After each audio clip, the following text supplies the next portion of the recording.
Any guesses what I might be doing with this gigantic piece of steel? Anyone? It's going to be custom. Big old bumper is mounted. Wow. That looks good. I really like it. Thank you, Whiskey Dents. You do fabulous work. Welcome back to Whiskey Dents. Late again.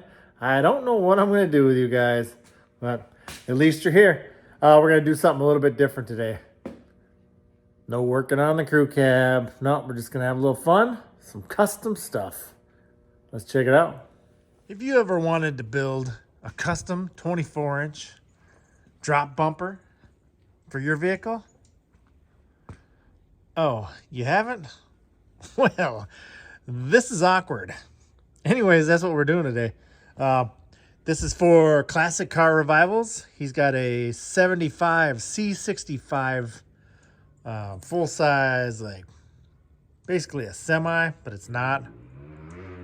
He's converted it to a pickup. It's got a pickup box on it that he's shortened way up. And yeah, we're going to build him the nicest custom bumper that we can possibly make. And we're going to use... Damn geese. We are going to make him the nicest bumper that we possibly can. And we're going to spray it with turbo cans. Just because, well, look at all that surface area. I mean, why not? Probably won't even use half a can and we'll be done in 3.7 seconds. Perfect. Anyways, let's drag this monster into the garage and we'll start welding the ends on and lay out, and I'll show you a few things that I'm going to do with it. So for starters, what we're going to do is tack weld the ends in so it's nice and boxed in, and it'll make it a little more rigid, a little more strength. I'd also like to say thank you to my coworker Daryl for bending this up for me in such a timely manner. This morning I'm like, do you think I could have this done by the end of the day? And I don't think he was too happy with me, but looky here.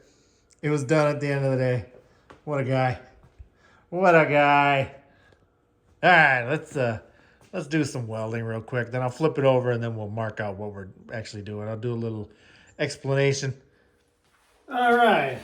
So we got our titanium welder from Harbor Freight, ready to rock. Got her all plugged in. We got her ground on. Hopefully that's not too annoying. So what we're gonna do, put this on here as straight as we can get it. And I think I'm going to grind just a little bit out of the corners so that it sits down just a hair further. Yes, sir.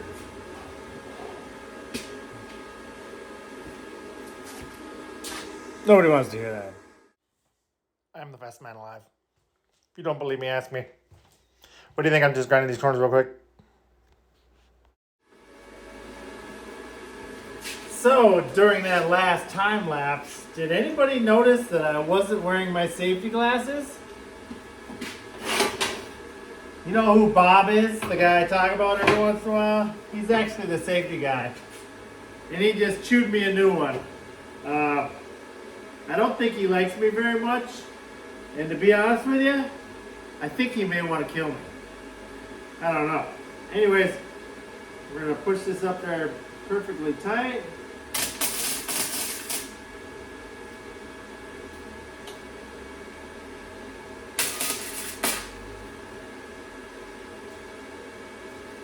I'm going to turn this up. Apparently my son turned it down to absolutely nothing. Let's try this. Earn it.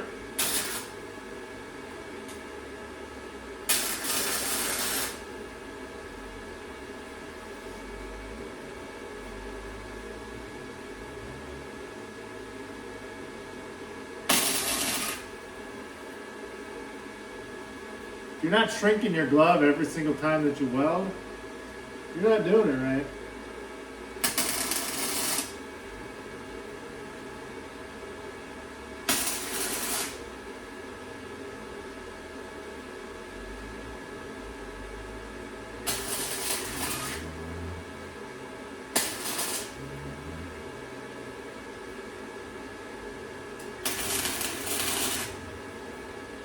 Oh, that's beautiful.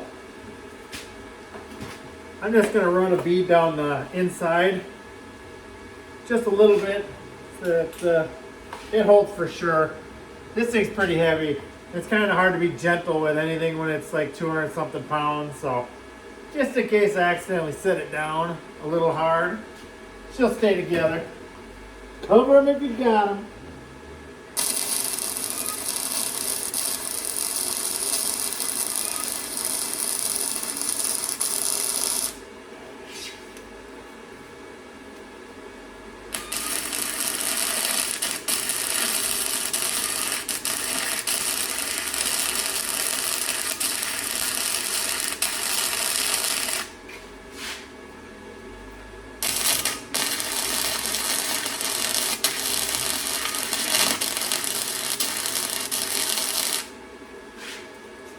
We're going to try a little more heat and a little less wire.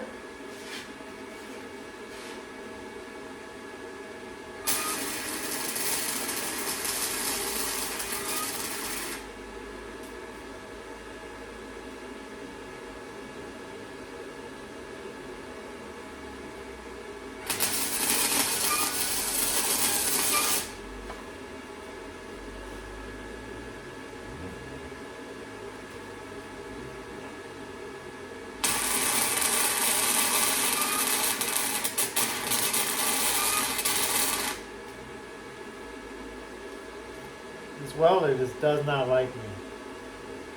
I don't know why. Gave it a good home. Take care of it. I don't get it.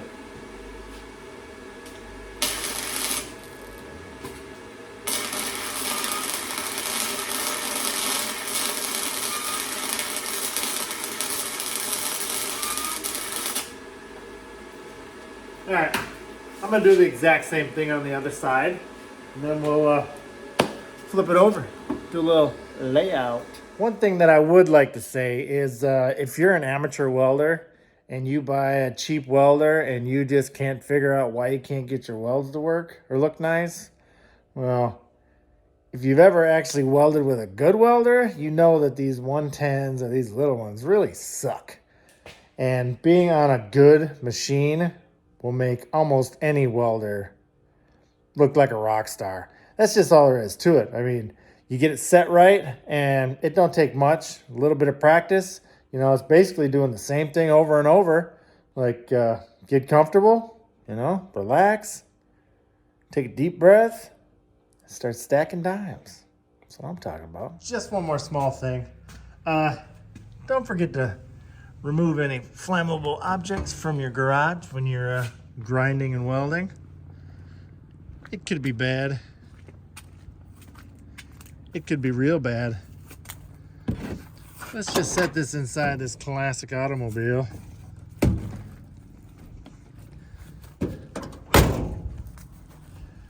Whew, I might have just saved my life. Better pat myself on the back a little bit. All right, so as you can see, this was overbent just a hair, but that's all right. There's tricks to this. So I'm gonna weld this side, you know, maybe put 3 tacks on there, and you see how I have it situated inside here? Well, what I'll be able to do is tap this out so that we get it flush. Then we'll be right where we need to be, and we'll definitely be able to fill that little gap in with some weld. All right, so you see how that's sat in there perfectly straight, just like I said. One more small tip. These welders, they all have a liner in them. You don't want to roll them up tight or do anything like that. If you kink the liner, then you're going to have a problem getting your wire out. Plus, you always want to keep it as straight as possible, and then there won't be any restriction. Your wire will come out smooth. Otherwise, you know, if you've got a dirty tip and it's all, you know, your liner is bent or everything's rolled up in like a ball, well, it's just not going to push, you know, push through smooth. So then it's going to make your weld not look as good as it should. So anyways, all right, so I have both ends welded on. It's not completely welded, but I'm going to weld the inside and the outside. And the reason being is I'm going to grind all of this off smooth, and then I'm going to sand it so it's completely seamless. And welding the inside, it will mean that I'm still going to retain all that strength. So that's my thinking behind that. The other thing I'm thinking of is I need to buy about 100 tape measures and 100 Sharpies and just scatter them around my shop everywhere so that I can always find them. Because for some reason, the 5 or 6 that I have that are always real close but I can't find just seem to disappear. I think it's Bob. Bob better quit messing with me. I don't like it. The first thing we want to do is find center. So we're 88 inches wide. So obviously we're at 44. I got the center marked out. Now here's my plan. I'm going to start like maybe 3 inches up. And I'm going to cut a hole 12 inches by 6, which is a standard license plate here in Minnesota and North Dakota. And I'm assuming everywhere else. The plan is to recess that back in an inch. So it gives the bumper a little bit of depth. Okay. Then on the outside of that, I'm going to go out 4 or 5 inches and I'm going to put one of these lights on each side. Then after that is completed, I have a couple of really small LED lights. I think I got 6 of them. So I'm going to split this space evenly and just put those low all the way across the bottom. And our last detail, I think my plan is to make a 3-inch by 1 raised piece of sheet metal that I'm going to put somewhere in this area. I think, I don't know. I want to add a little bit of character to it because I just don't want it to all be flat. But I don't know if it's going to look weird or not. So I may revamp that or think on it a little bit.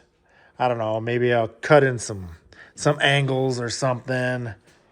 Or maybe pop a couple of holes in the top. You know, like 3 round holes. Or I'm not sure quite yet what I'm going to do with that. But you guys will be the second people to know. You're welcome. All right. Well, I'm going to mark this out and then, yeah, we'll start cutting and whatever else we need to do. Okay, I got center marked. I got this marked out where I want my license plate. I'm going to leave myself about a 1/2 inch on each side so that I got a little bit of room for hair. You know, it's going to be hard to put the license plate in there if I don't have any room to play with. So anyways, I'm going to sink that in. I'm thinking like 3/4 of an inch would be my guess. And then I'm going to come over, say 5 inches. And that's where this little light's going to go. I'm also going to get some pipe of this 3-inch diameter, and I'm going to stick it up about a 1/2 inch out. So this is recessed into the metal. So if somebody hits it, it's not going to break it. And it'll give it a little more depth too. I think when it's all said and done, it should look pretty sharp. I'm also going to have to sand all of these little scratches out and imperfections, and then we're going to hit it with the turbo can. And I think David's really going to love it at Classic Car Revivals. So let's get after it. All right, what we're doing is we're going to put the small lights 2 inches up to 1426.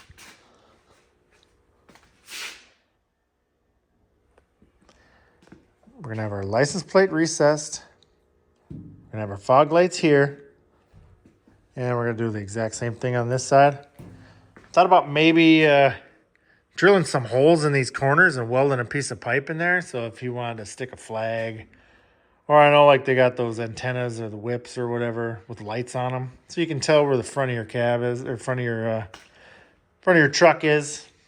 You can. I thought about maybe putting a little pocket in here or something where you can hook a tow strap to. I don't know. It's a work in progress. I'm gonna finish this stuff up tomorrow, and then we'll go with the extra stuff. See if we like it. Draw it on there first. Get a good look at it. Might not like it at all. Who knows? It's a big bumper. I mean, there's a lot of real estate. So, anyways, see you guys tomorrow. Okay, so if Bob hasn't already told everyone, I'm making a 24-inch drop bumper for Classic Car Revivals 1975 C65 converted to a pickup. It's going to be awesome.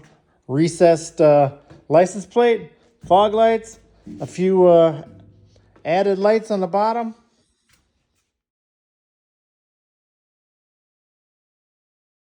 Okay, let's talk about our budget. So for around $200, you can have the sheet metal cut and bent. Just go to your local sheet metal shop. You know, they should do it for a reasonable price if they have a brake that's big enough to do it. This is 3/16 material, so it's pretty heavy. I mean, I don't know if you have to go that thick, but I did.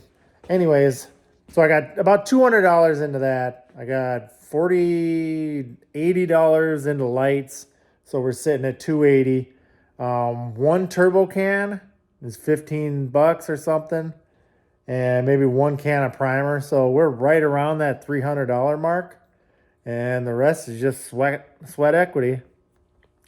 The rest of the budget will just be whatever you're charging to do it, if you're doing it for someone else or if you're doing it for yourself. So all in all, $300 for a huge custom bumper really isn't that bad. And this is a 24-inch drop bumper. You don't need that much. I mean, if you want to do two, why not get a full sheet and have them bend it? Just, cut them in half, go 20-inch drop, 2-inch on each ends, bend it up real nice. Then you can have two bumpers, because they're going to charge you for a whole sheet anyway. You're going to have to take the drop, so you might as well just have them bend it both. I don't think it's going to cost any more. So anyways, that's my take on that. We'll get this finished up probably tomorrow or the next day and get some paint on it. All right. Sorry about the lighting. It's really dark outside, and yeah.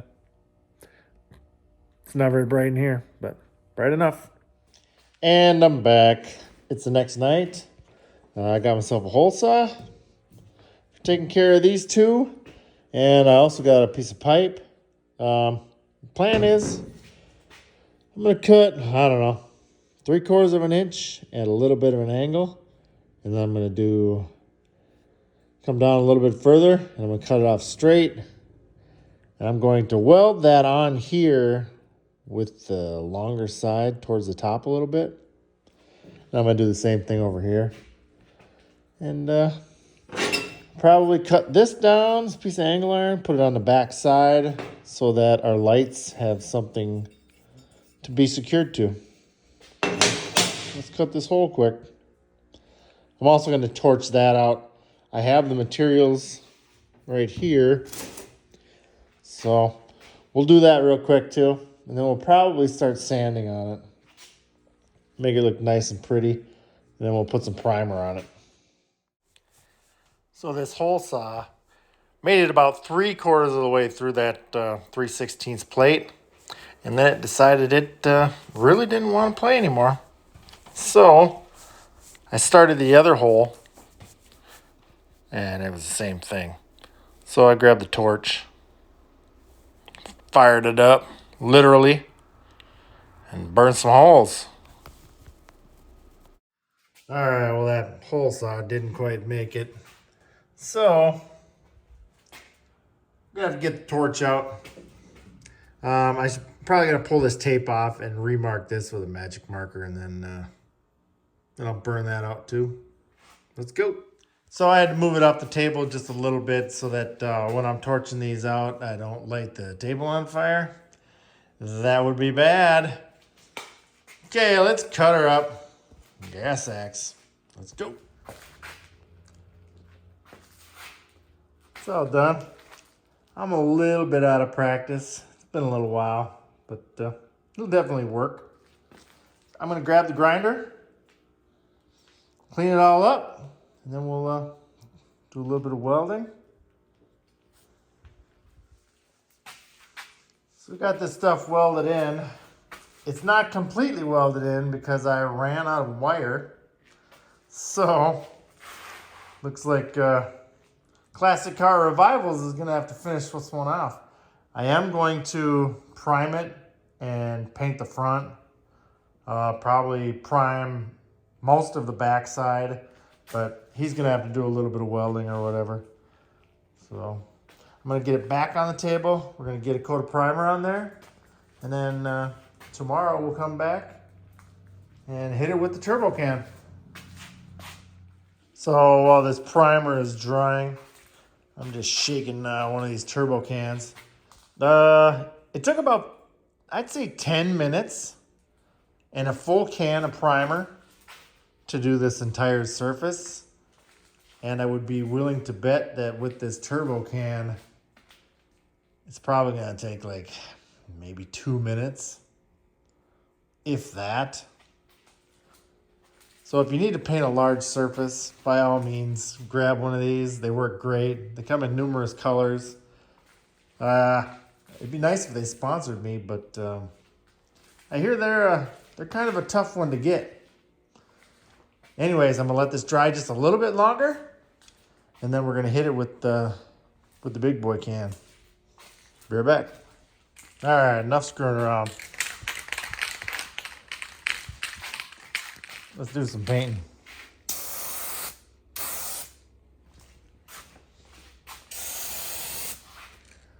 I think this tip is dirty.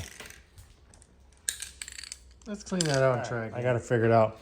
Let's try it again.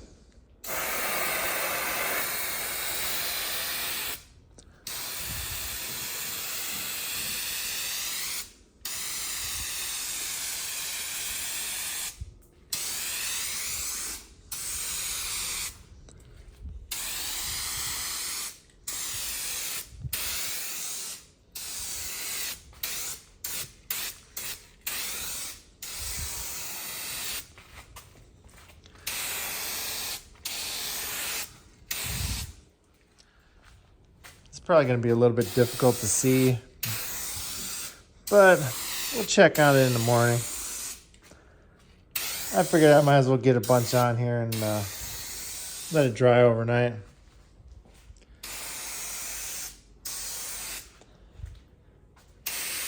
Tell you what, it's a lot faster than them little cans.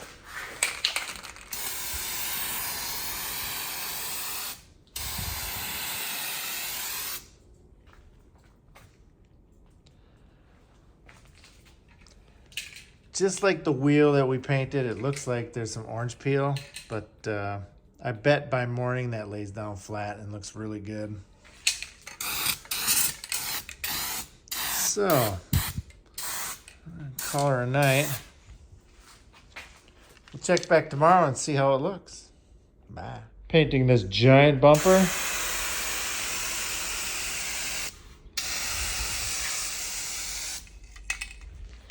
Turbo can. Gotta love this crap.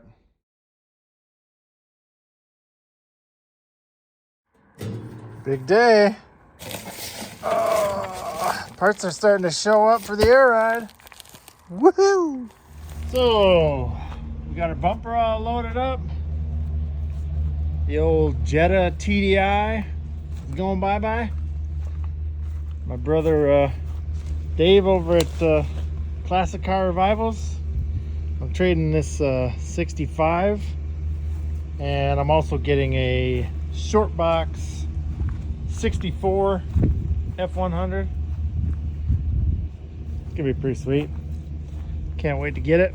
I'll have it on Sunday. All right, we got a couple of pieces to come in. I am gonna need to modify them slightly because that spring's gotta come out of there, and I gotta cut that perch off. And then this will be, I think this one will be mounted on the bottom. And obviously this one goes on the top. So looking forward to that. We got more parts coming in on, boy, either tomorrow or Monday for sure. I haven't ordered the pump or anything like that yet. But I think I'm going with Max Air. They got a pretty nice kit with all the relays and everything a guy needs. So, well, that's going to do it for this week. I hope you guys enjoyed it. I know I did. We got tons of stuff happening. Next week, we'll be back on the crew cab. We're going to be starting the air ride suspension finally. And I'd also like to get that motor out of that 65 and kind of get that set in place and see what it looks like, see what that's all about. I ordered a carburetor for that as well, so hopefully we can drive it around a little bit before it goes in there. Don't forget to check out Classic Car Revivals. That's who I'm dropping this bumper off to. Hopefully he gets me a picture so that I can use it for the thumbnail. Also, Hodgepodge Dodge Garage. Check those guys out. We like them. High Octane with a K. He just came out with a Mustang video. He's got a SN95 turbo yellow Mustang. It's awesome. I'm sure it's going to be nasty. So don't forget to check that out. Who else? I think his name's Squirrel's Garage, if I'm not mistaken. I like that guy's stuff too. So he's got big things going on too. He just tubbed a Mustang himself. So lots of stuff happening. Anyways, see you next week. Bye.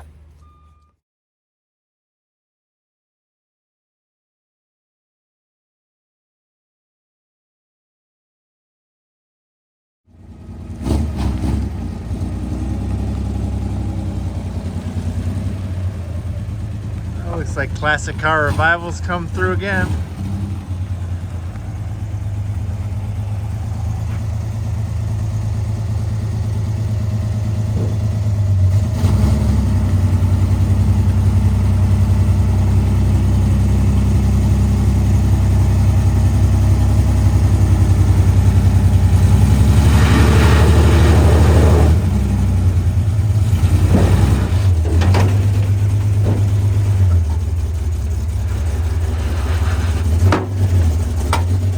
Maybe just turn it my way and bring it forward just a hair. No.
Well, here's what that big piece of steel turned out to be. 24-inch drop bumper. Gonna look good. Real good. Yeah. Big old truck's coming together. So big I gotta be back like 20 feet to get it all, get the whole thing in my phone. Man, that Classic Car Revivals, he does good work. Man. And the stuff he comes up with. Look at them back fenders. Yeah. You don't see that. That's one of a kind. Look at that big massive drop bumper. Whiskey dents built. Man, you don't see these trucks with them on there. Gonna put some chicken lights down the sides. Oh yeah. Gotta get my fuel tank back in. Maybe put a toolbox on each side right down there. I don't want to give away too many details, but yeah, this thing's gonna be cool.